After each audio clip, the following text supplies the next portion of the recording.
The Old Testament comes from a time several thousand years ago.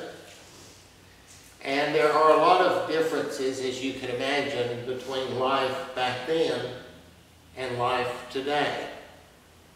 Not only in the physical aspects of how we live, but also in the way people think of things and our belief system all the way around.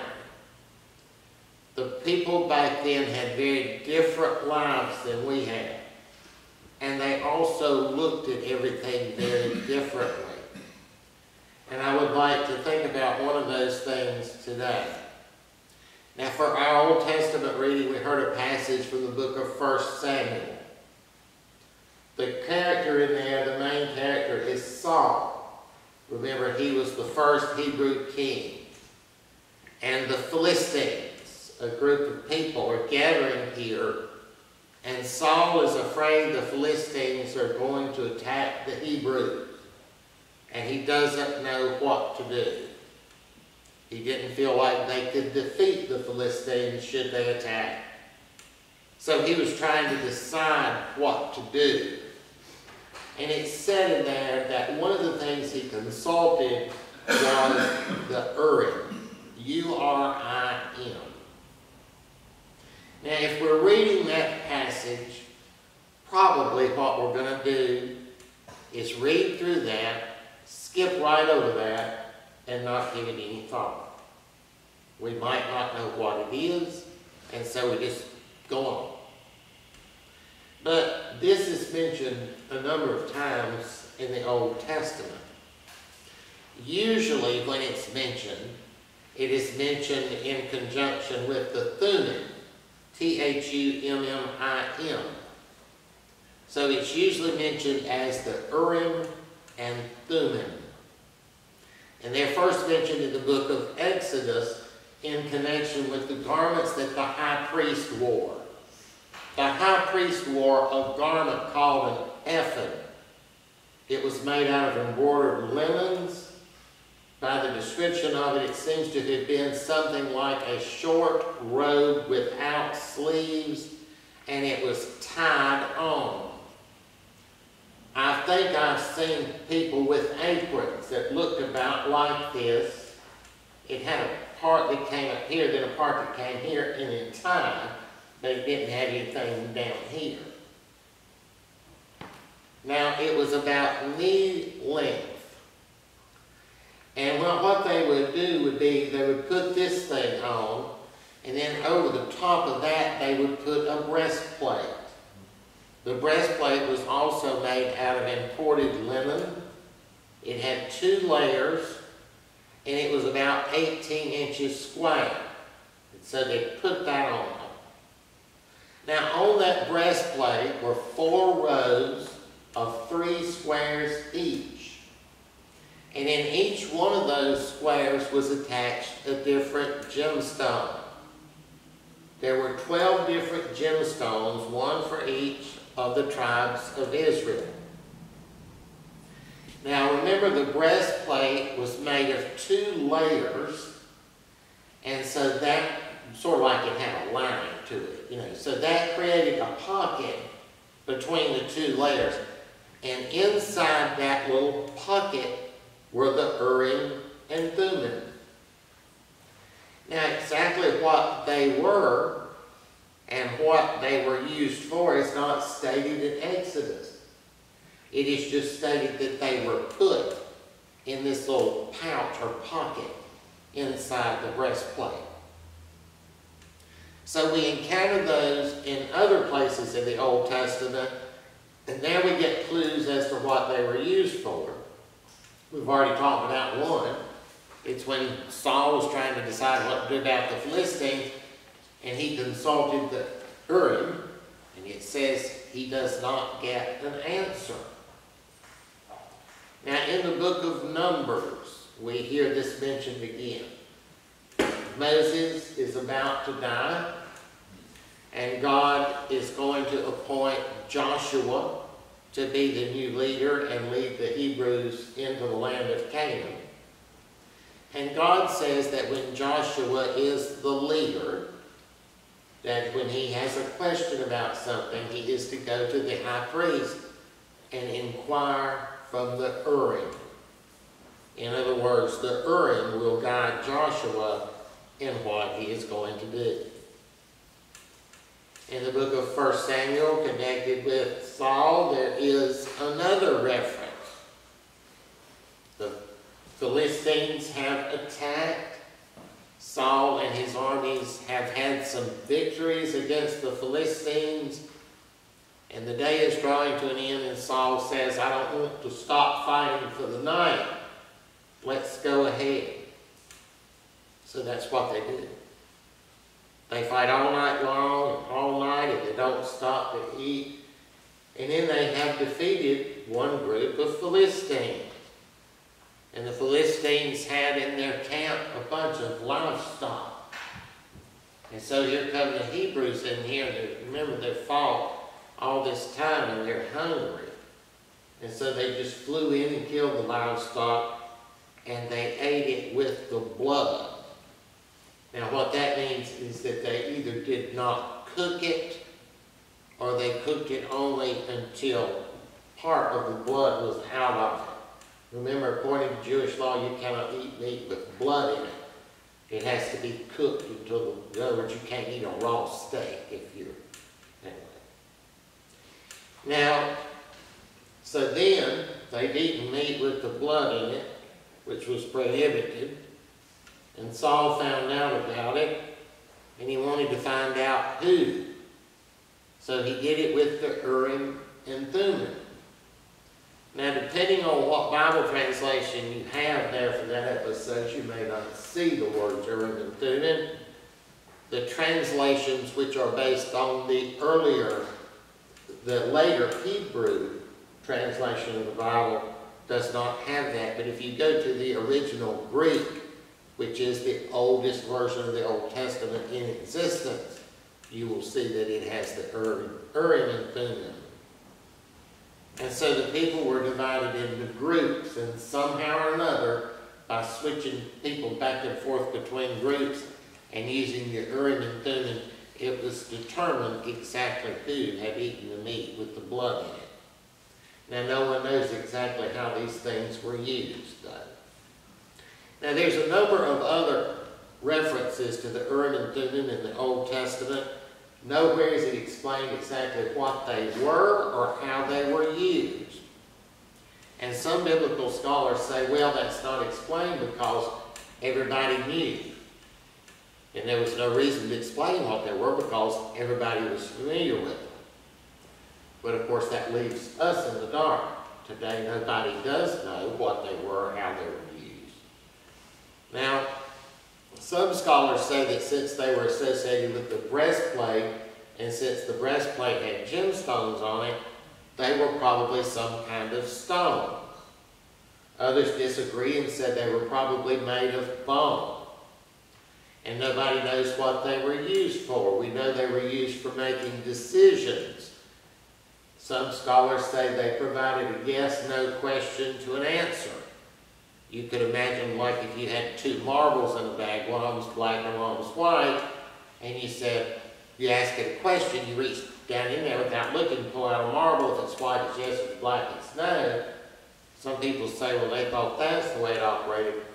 But remember, when Saul consulted him, he received no answer. So receiving no answer would tend to mean that there must have been three of those things at least in there if you're going to pull them out. Others point out that the words Urim and Thummim are plural themselves and believe that they referred to two different groups of objects. And some theorize that they were used by tossing them in the air and letting them fall to the ground and see what pattern they made. If they made one pattern, it meant yes. Another pattern meant no.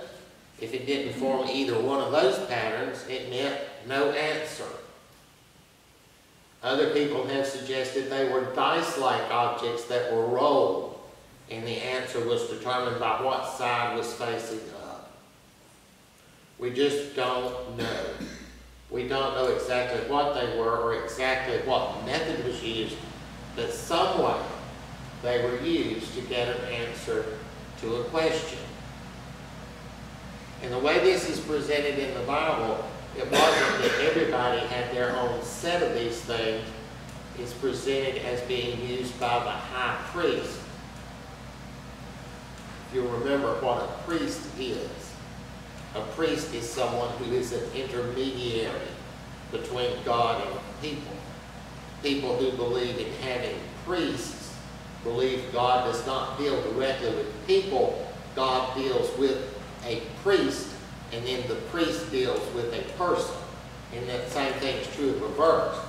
You don't deal with God directly, you deal with the priest, then the priest deals with God. That's an intermediary. So the high priest would communicate. You'd go to say, should we go to battle against the Philistines? The priest would consult the Urim, come back and give you the answer, and this was seen as coming from God. It was similar to tossing a coin, rolling the dice, picking out a card, or using an 8-ball. And to us, these may not seem like very wise ways of making decisions, but they're taken seriously in the Bible. And there was another method used in the Bible of making decisions, and that is casting lots. We've talked about casting lots before. There's different ways of casting lots. The Bible talks about them in over 70 different places. Nowhere are they described, and nowhere are they said, is it said how they do it. One way to cast lots, as we talked about a minute ago, is to throw stuff down on the ground and look and see what patterns they make, and then you interpret that pattern. Another way is tossing a coin. That is technically casting lots. Another way is drawing straws. That's another way of casting lots. Casting lots occur often in the Bible, and it occurs at times of people making very serious and consequential decisions. When the Hebrews moved into the land of Canaan, the land was divided up among the different groups of people by casting lots. You'll remember that casting lots played a big role in the book of Jonah. Remember Jonah? God told him to go and prophesy in Nineveh, and he said, I don't want to go. So he got on a boat to go to Tarshish instead. While they were on the way, a storm came up. The sailors on the boat interpreted the storm as being that God was mad at somebody on the boat and trying to get them. And so they decided to figure out who it was by casting lots. The lot fell to Jonah. They threw him off, and the storm stopped. Of course, he got swallowed up by the whale. There are many other examples of that happening in the Old Testament. It also happens in the New Testament.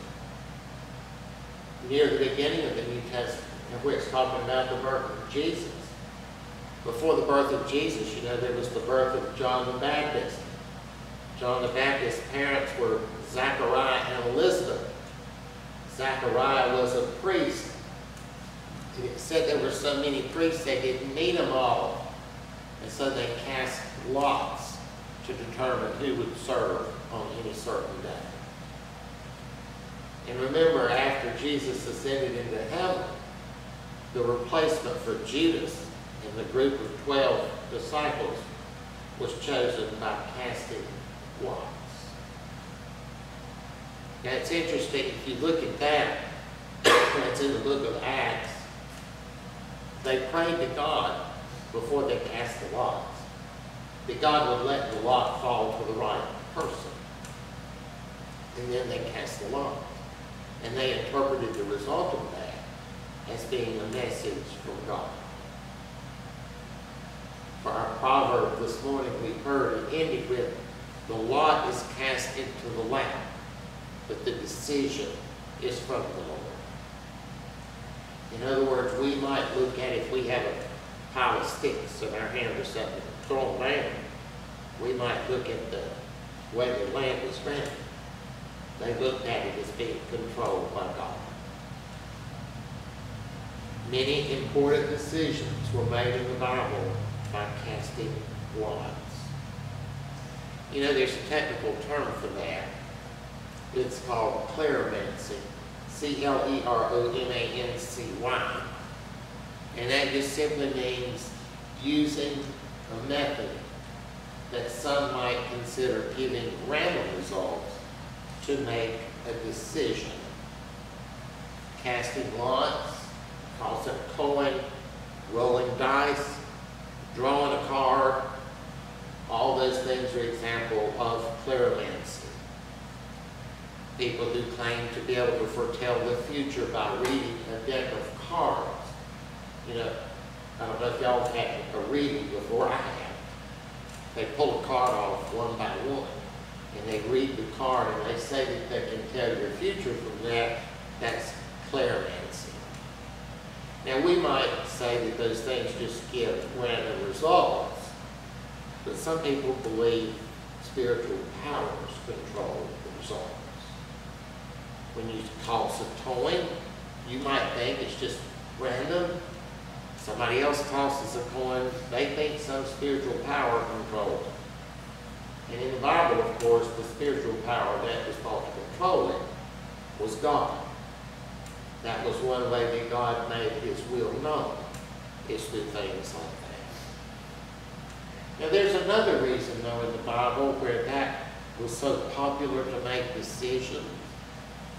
Remember we said that when the Hebrews went to the land of Canaan, the land was divided up among the different groups of people by casting lots. The reason that's so popular is it keeps down dissension. Proverbs 18 says, the lot causes contentions to cease and keeps the mighty apart. In other words, it's an impartial way of making a decision. Nobody can cheat on it. Nobody can influence it. Any influence on it must be from some kind of spiritual power.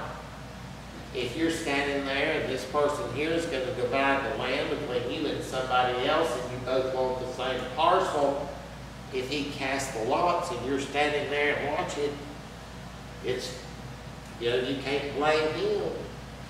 It helps to keep discord down. It helps keep people from claiming favoritism. And it helps keep down stuff like we experience in our presidential election cycle. Wouldn't it be better to just cast lots? Just think of what we'd save ourselves from if you've been watching the circuses that have been on television for that stuff. It's aimed at the stupidest people in society.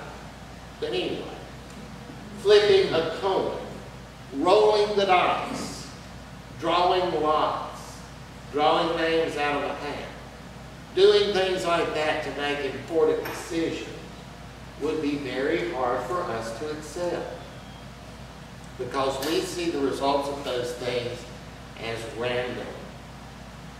When we make an important decision, we consider all aspects of it. We weigh the alternatives. We ponder it, take everything into consideration, and then we think we've made the best decision we can.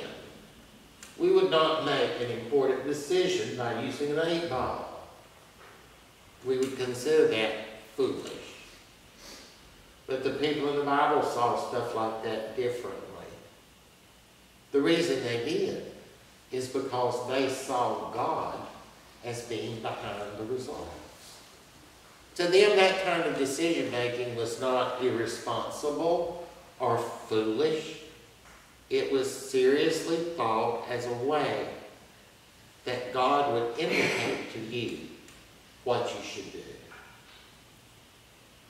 You know, in Acts, when the disciples were choosing a replacement for Judas, they prayed to God that God would let his choice be known through the casting of lots.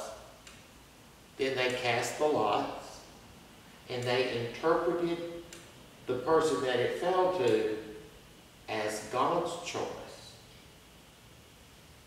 Would we even consider making decisions like that? It is interesting to me. And I think it's something to think about. That in the Bible, that's often how important decisions were made. Maybe the book of Proverbs is right when it says the decision is from the Lord when the lot is cast. It is something to think about.